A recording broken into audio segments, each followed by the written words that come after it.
ನಾನಿವತ್ತು just 5 ಮಿನಿಟ್ಸಲ್ಲಿ hotel ಸ್ಟೈಲಿಗೆ ಚಿತ್ರಾನ್ನ ಮಾಡೋದು ಹೆಂಗೆ ಅಂತ ಹೇಳ್ಕೊಡ್ತೀನಿ ಬನ್ನಿ. ನಾನು ಆಲ್ರೆಡಿ ಕೊಬ್ಬರಿ ಅಥವಾ ಕಾಯಿ ಆದರೂ ಓಕೆ ಸ್ವಲ್ಪ ತುರಿದಿಟ್ಕೊಂಡಿದ್ದೀನಿ. ಮತ್ತು ಇದು ಕ್ಯಾರೆಟು ಇವೆರಡು ಟೇಸ್ಟಿಗೆ ಸಕ್ಕತ್ತಾಗಿರುತ್ತೆ. ಸೊ ನೀವು 5 ನಿಮಿಷದಾಗ ಚಿತ್ರಾನ್ನ ಮಾಡ್ಬೇಕಂತಂದರೆ ಇವೆರಡು ಸ್ಕಿಪ್ ಮಾಡಿ ಕೂಡ ಮಾಡ್ಬೋದು, ಇದ್ರೆ ಚೆನ್ನಾಗಿರುತ್ತೆ ಅಂತಷ್ಟೇ. ನೀಟಾಗಿ ತುರಿದಿಟ್ಕೊಂಡಿದ್ದೀನಿ. Welcome to Keerthana YouTube channel guys. ಇವತ್ತು ನಾವು ಜಸ್ಟ್ 5 ಮಿನಿಟ್ಸಲ್ಲಿ ಚಿತ್ರಾನ್ನ ಮಾಡೋಣ.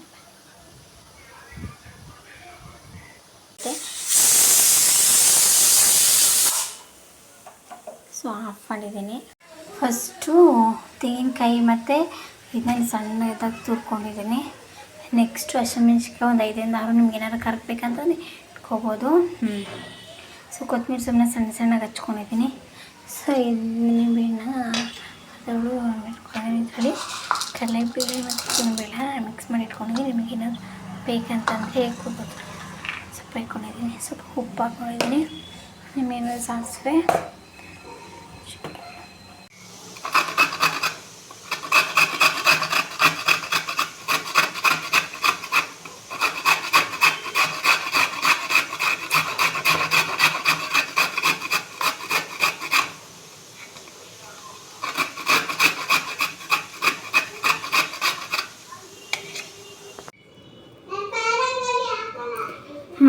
ಗೈಸ್ ನಾನು 5 ನಿಮಿಷದಲ್ಲಿ ಹೋಟೆಲ್ ಮಾಡೋ ಸ್ಟೈಲಿಗೆ ಚಿತ್ರಾನ್ನ ಮಾಡೋದು ಹೆಂಗೆ ಅಂತ ಹೇಳ್ಕೊಡ್ತೀನಿ. ಮಾಡಿ ಫಸ್ಟ್ ನನ್ನ ವೀಡಿಯೋ ಏನಾದ್ರು ನೋಡ್ತಿದ್ದೆ ದಯವಿಟ್ಟು ಸಬ್ಸ್ಕ್ರೈಬ್ ಆಗಿ, ಲೈಕ್ ಮಾಡಿ, ಶೇರ್ ಮಾಡಿ.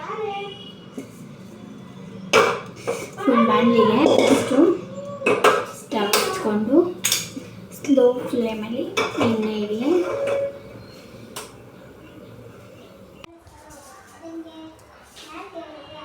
ಇವಾಗ ಅಟ್ಲೀಸ್ಟ್ ಇಷ್ಟು ಎಣ್ಣೆ ಹಾಕ್ಕೊಳ್ಳಿ. ನೋಡಿ ಪಟ ಅಂತ ಅಂತಿದ್ದಂಗೆ ನೀವು ಉರಿ ಕಮ್ಮಿ ಮಾಡ್ಕೋಬೇಕು. ಆಮೇಲೆ ನಾ ತೊಗೊಂಡಿರೋ ಕಡಲೆ ಬೀಜನ ಹಾಕ್ಕೋಬೇಕು. ಮತ್ತು ನೀವು ಕೈ ಬಿಡದೆ ಉರಿ ತರಬೇಕು, ಇಲ್ಲ ಅಂತಂದರೆ ಸೀದೋಗ್ಬಿಡುತ್ತೆ.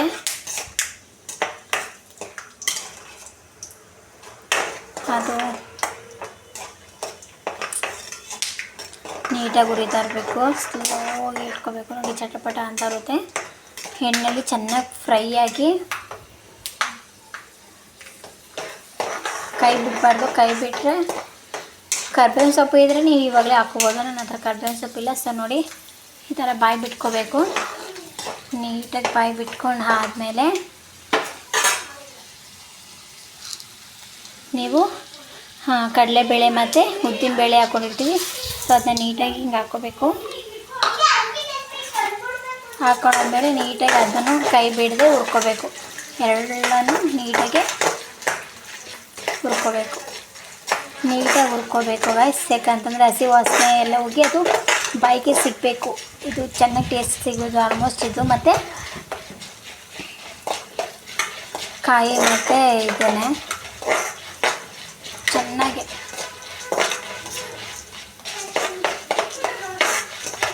ನೋಡಿ ನೀವು ನೋಡ್ತಾ ಇರೋದು ಎಣ್ಣೆ ಜೊತೆ ಅದು ಎಷ್ಟು ಚೆನ್ನಾಗಿ ಫ್ರೈ ಆಗ್ತೈತೆ ಅಂತ. ಸೊ ನೀವು ಕೈ ಬಿಟ್ಟರೆ ಎಲ್ಲ ಸೀದೋಗುತ್ತೆ. ಕೈ ಬಿಡಬಾರ್ದು ಗೈಸ್. ಒಂದು 10 ನಿಮಿಷ, ಒಂದು 5 ನಿಮಿಷ, 10 ನಿಮಿಷ ಸಣ್ಣ ಕುಟ್ಕೊಂಡು ಉರಿ ಕಮ್ಮಿ ಮಾಡ್ಕೊಂಡಿರ್ತೀವಲ್ವ. ಸೊ ಹಾಗಾಗಿ 5 ನಿಮಿಷ 10 ನಿಮಿಷ ಸ್ವಲ್ಪ ನೋಡಿ ಹಿಂಗೆ ಆಗ್ತಿದ್ದಂಗೆ ನಾವು ಕರ್ಬೇವಿನ ಸೊಪ್ಪು ಇದ್ದರೆ ಹಾಕ್ಕೋಬೋದು, ಇಲ್ಲ ಅಂತಂದರೆ ಬೇಡ. ಹಿಂಗೆ ಆಗ್ತಿದ್ದಂಗೆ ನಾನು ಹಸಿಮೆಣ್ಸಿನ್ಕಾಯಿ ಹಾಕೋತೀನಿ. ಹಸಿಮೆಣ್ಸಿನ್ಕಾಯಿ ಚೆನ್ನಾಗಿ ಹುರ್ಕೋಬೇಕು. ನೋಡಿ ನೀವು ಹಸಿಮೆಣ್ಸಿನ್ಕಾಯಿ ಖಾರ ಕಮ್ಮಿ ನಮ್ಮ ಹತ್ರ ಅಂತಂದರೆ ನೀವು ಒಣಮೆಣ್ಸಿನ್ಕಾಯಿನೂ ಆ್ಯಡ್ ಮಾಡ್ಕೋಬೋದು.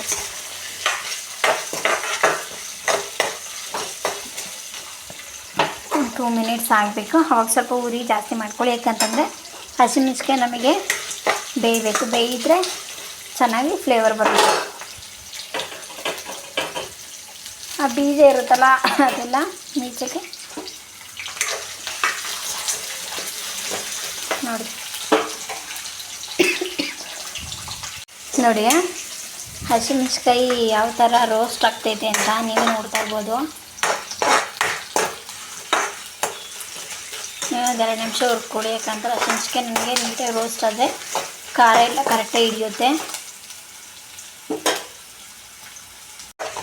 ಚೆನ್ನಾಗಿ ಹುರ್ಕೋಬೇಕು. ಅರಿಶಿನ ಪುಡಿ ಇದು ಹಸಿ ವಾಸನೆ ಎಲ್ಲ ಹೋಗಬೇಕು. ಅರಿಶಿನ ಪುಡಿ ಹಾಕೋ ಉದ್ದೇಶ ಏನಂತಂದರೆ ಅದು ಕಲ್ಲರಿಗೋಸ್ಕರ ಅಷ್ಟೇ.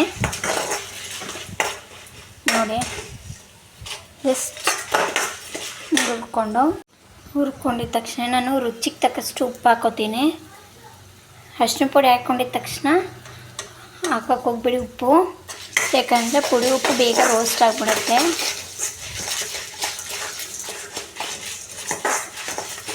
ನೋಡಿ ನೀಟಾಗಿ ಹುರ್ಕೋಬೇಕು. ಹುರಿದಾದ್ಮೇಲೆ ಇದನ್ನ ಆಫ್ ಮಾಡ್ಕೊಳ್ಳಿ ಅಷ್ಟೇ. ಇದಕ್ಕೆ ಹೌದು ಯೋಚನೆ ಮಾಡ್ತಿದ್ರೆ ಅದೆಲ್ಲ ಏಕೆ ಅಂತ 1 ನಿಮಿಷ. ಈಗ ನಾನು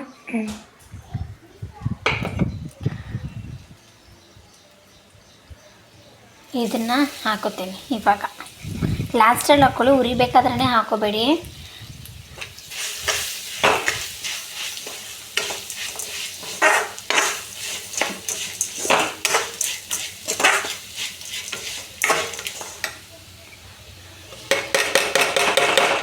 ನೀರು ಆ್ಯಡ್ ಮಾಡ್ಕೋಬೇಡಿ ಗೈಸ್, ಯಾಕಂತಂದರೆ ನಾವು ನಿಂಬೆಹಣ್ಣ ಹಿಂಡ್ತೀವಲ್ವ, ಸೊ ಹಾಗೆಯೇ ಸರಿ ಹೋಗುತ್ತೆ.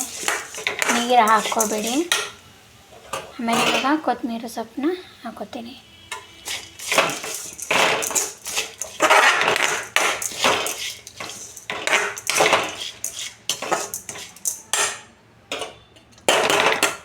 ಕೊತ್ತಂಬರಿ ಸೊಪ್ಪು ಜಾಸ್ತಿ ಇದ್ದರೆ ಹಾಕ್ಕೊಳ್ಳಿ, ಏನು ಪ್ರಾಬ್ಲಮ್ ಇಲ್ಲ. ಕಲರ್ ಕಾಂಬಿನೇಷನ್ಗೂ ಚೆನ್ನಾಗಿರುತ್ತೆ. ನೀವು ಇದ್ರ ಜೊತೆ ಚಟ್ನಿನಾರ ಮಾಡ್ಕೋತೀನಿ ಅಂತಂದ್ರೆ ಓಕೆ. ನಾನು ಚಟ್ನಿ ಮಾಡ್ಕೋತಾ ಇಲ್ಲ, ಯಾಕಂತಂದರೆ ಇದು ನನಗೆ ತುಂಬ ಚೆನ್ನಾಗಿರುತ್ತೆ. ಬೋಂಡ ಬಜ್ಜಿ ಏನಾದ್ರು ಇದ್ರೆ ಸೊ ನಾನು ಈ ಮೇಲೆ ಮೇಲ್ಮೇಲೆ ಹುಣಸೆ ಇದ್ರ ರಸನ ಹಾಕೋತೀನಿ. ಅದು ಬೀಳದಿರೋ ಥರ ಹಾಕ್ಕೊಳ್ಳಿ, ಇಲ್ಲ ನೀವು ಸೋಸ್ ಕೂಡ ಹಾಕ್ಕೋಬೇಕು. ನನಗೆ ಟೈಮ್ ಇಲ್ಲ ಅಂತ ಹೇಳ್ಬಿಟ್ಟು ಹಿಂಗೆ ಹಾಕೋತಾ ಇದ್ದೀನಿ. ಮಕ್ಕಳುಗಳಿಗೆ ಟಿಫನ್ ಬಾಕ್ಸ್ಗೆ 5 ನಿಮಿಷಕ್ಕೆ ರೆಡಿ ಆಗಬೇಕಂತಂದರೆ ಥರ ಮಾಡಿ 5 ನಿಮಿಷಕ್ಕೆ ಚಿತ್ರಾನ್ನಗಳು ರೆಡಿ. ಇವಾಗ ನಾವು ಚಿತ್ರಾನ್ನ ಗೊಜ್ಜನ್ನ ನಾವು ರೆಡಿ ಮಾಡ್ಕೊಂಡಿದ್ದೀವಿ. ಸೊ ನಿಂಬೆಹಣ್ಣು ಹಾಕಿದ್ದೀವಲ್ಲ ಅದರ ನೀಟಾಗಿ ಎಲ್ಲ ಕಡೆ ಹಿಡಿಬೇಕು. ಅಷ್ಟು ನೀವು ಮಿಕ್ಸ್ ಮಾಡ್ತೀವಿ ನೋಡಿ. 5 ನಿಮಿಷದಲ್ಲಿ ಎಷ್ಟು ಬೇಗ ಚಿತ್ರಾನ್ನ ರೆಡಿ. ಸೊ ನಿಮಗೆ ಎಷ್ಟು ಗೊಜ್ಜು ಬೇಕೋ ಅದನ್ನು ಬಾಕ್ಸ್ಗೆ ಬಿಸಿ ಇದ್ದಂಗೆ ಈ ಥರ ಪ್ಲಾಸ್ಟಿಕ್ ಎಲ್ಲ ಯೂಸ್ ಮಾಡೋಕ್ಕೆ ಹೋಗಬೇಡಿ, ಯಾಕಂದರೆ ಇದು ಆರಿದ ಮೇಲೆ ನಾನು ಇದಕ್ಕೆ ಹಾಕ್ಕೊಳ್ಳೋದು. ಅನ್ನ ಬಿಸಿ ಇರುತ್ತಲ್ವ, ಹಾಗಾಗಿ ನಾನು ಇದನ್ನ ಹಾಕೋತೀನಿ. ಬಾಕ್ಸಿಗೂ ಸಡನ್ನಾಗಿ ಬಿಸಿ ಅನ್ನ ಹಾಕಬೇಡಿ ಆಯಿತಾ. ಎತ್ತಿಟ್ಕೊಂಡು ನಾನು ಇದಕ್ಕೆ ಬಿಸಿ ಅನ್ನ ಕುಕ್ಕರಲ್ಲಿ ಆಲ್ರೆಡಿ ಕೂಗಿಸಿಟ್ಟಿದೆ. ಸೊ ನೀವೇನಾದರೂ ಅಕ್ಕಿ ಯೂಸ್ ಮಾಡ್ತೀನಿ ಅಂತಂದರೆ 2 ಕುಕ್ ಕೂಗಿಸಿ, ನಾರ್ಮಲ್ ಸಣ್ಣ ಅಕ್ಕಿ ಯೂಸ್ ಮಾಡ್ತೀನಿ ಅಂತಂದರೆ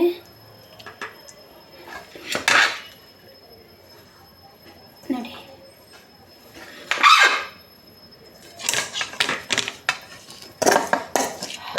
ಅಷ್ಟು ಬಿಸಿ ಆಗ್ತೈತೆ ನೋಡಿ. ನೋಡ್ತಾ ಇರ್ಬೋದು ನೀವೇ ಎಷ್ಟು ಚೆನ್ನಾಗಿ ಕಲರ್ ಕಾಂಬಿನೇಷನ್ ಆಗ್ತೈತೆ ಅಂತ ನೋಡಿ. ಒಂದು ಸ್ವಲ್ಪ ಗೊಜ್ಜಿಗೆ ಅನ್ನ ನೋಡಿ ನೀಟಾಗಿ ಮಿಕ್ಸ್ ಮಾಡಿ, ಎಲ್ಲ ಕಡೆ ಗೊಜ್ಜು ಮಿಕ್ಸ್ ಆಗಬೇಕು ಆ ಥರ ನೀಟಾಗಿ ಮಿಕ್ಸ್ ಮಾಡಿ.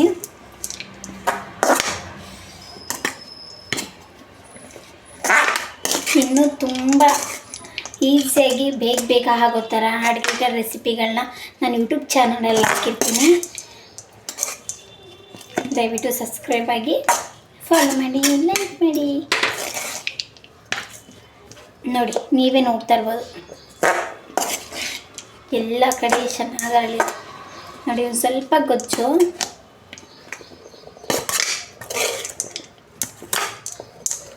ನೋಡಿ ಅಡುಗೆ ಅಷ್ಟು ಖರಾಬಾಗಿ ಏನು ಮಾಡಲ್ಲ, ತುಂಬ ಚೆನ್ನಾಗಿ ಮಾಡ್ತೀನಿ ಅಡುಗೆ. ನಮ್ಮನೆಲ್ಲ ಮಾಡೋರಿಗೆ ಸಿಕ್ಕಾಪಟ್ಟೆ ಎಲ್ರಿಗೂ ಇಷ್ಟ. ಸೊ ನಿಮಗೂ 5 ನಿಮಿಷದಲ್ಲಿ ರೆಸಿಪಿ ರೆಡಿ ಮಾಡ್ಕೊಳ್ಳಿದ್ರೆ ಮಾಡ್ತೀವಿ. ಬಾಯ್ಸು ಈ ಥರ ಆರಾಮಾಗಿ ಯೂಸ್ ಮಾಡಿ ಅಡುಗೆಗಳನ್ನ ಮಾಡ್ಕೊಬೋದು.